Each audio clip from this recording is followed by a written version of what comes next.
You're listening to the Almighty Network. Good afternoon, everyone. This is Josiellia. And on the phone lines, I have with me on today, Dr. Jill Biden. Hello, Dr. Biden. Hi, how are you? I'm great. I'm great. It's a pleasure to have you talk with us on today. There's so much going on in our world, and I tell you, we just have to thank God that we are as safe as we are, and that He's covering us. Amen. Yes, amen. Amen.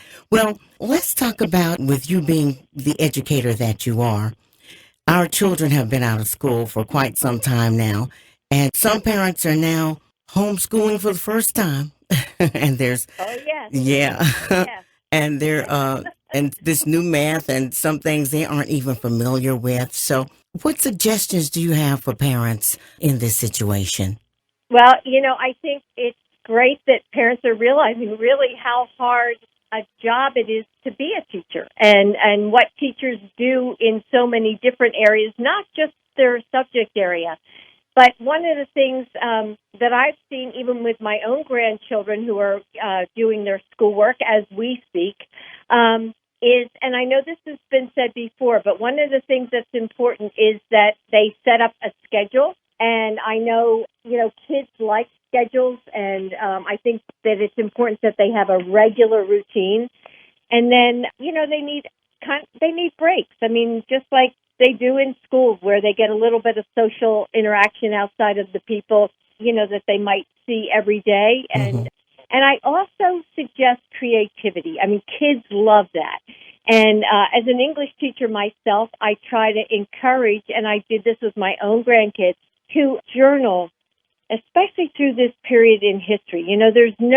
There has been no other time like this. Oh, yes. And that could be either through writing or drawing or, doing video recording so that they have a memory and they can pass that to their kids and their grandchildren as well. So, there's lots of things to do. And actually, parents might not admit it, but I bet they like it too. They like the sort of interaction with their kids and the play.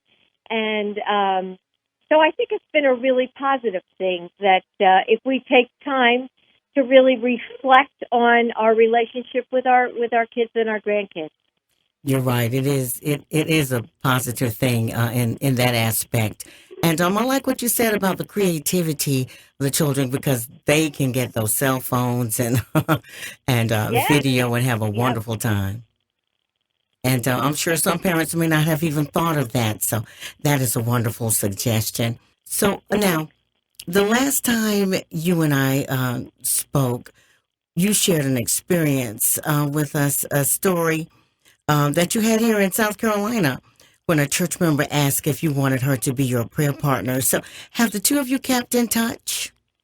Oh my gosh, yes. And for your listeners who may not have heard the story, Joe and I were attending a church in South Carolina, and a few years ago we lost our son Bo to cancer, and after that it was really difficult for me to believe in faith and believe in prayer, and I hadn't actually been back to church until really, Joe and I went to that church there in South Carolina. And in the middle of the service, a woman came up to me and put her hand on me and she said, "Jill, I want to be your prayer partner." And I thought, prayer partner? I don't even know what a prayer partner is. And I don't know whether she knew really how moved I had been by the service.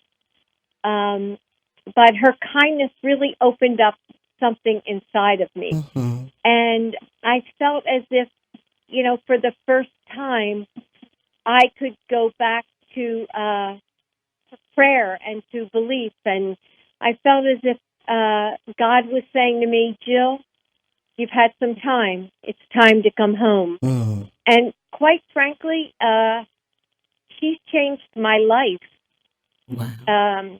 in that, bringing me back to prayer, because certainly now more than ever, I think people need prayers. And so not only do we, my prayer partner and I, pray together, she contacts me a couple times a week.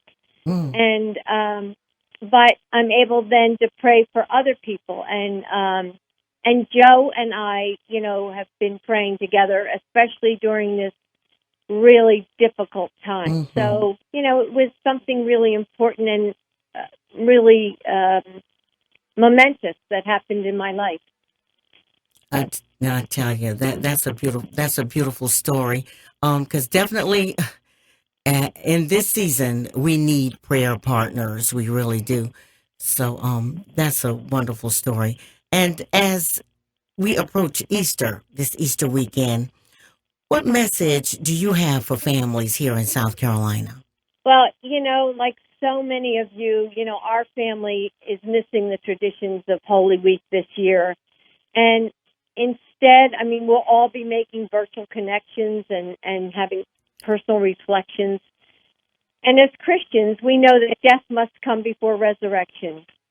So perhaps this year, with so many isolated in their homes or selflessly risking their health to serve others, we can appreciate the passion of Christ now more than ever. Mm. And as you listen to sermons or watch services online and celebrate Easter with those you love, in person or in spirit, we, the Bidens, wish all of you health, hope, joy, and the peace of God, which passes all understanding. So we know that, through renewal, we know renewal will come. And we just have to look forward to that time when we will all be together once again, in our churches, in our homes, in our schools, in our communities. Amen. What a wonderful word. And you said the key word, and that is renewal. Through Yeah. renewal. Yes. Yes. That's where the healing comes, through the renewal. Yep. Yep. Oh, wow. That's beautiful. I tell you, Dr. Biden, we thank you so much. We're about out of time, but we just thank you so much for calling in and sharing with us this week. And we look forward to you calling and talking with us again because you're such a beautiful soul. Oh, well, thank you. And I want to just say thank you and happy Easter to all those in South Carolina. You will always have a special place in our hearts. Thank you. Oh, God bless you. You've been listening to the Almighty Network as we spoke with Dr. Jill Biden here at Almighty 105.1, Almighty 98.3, and Almighty 94.5.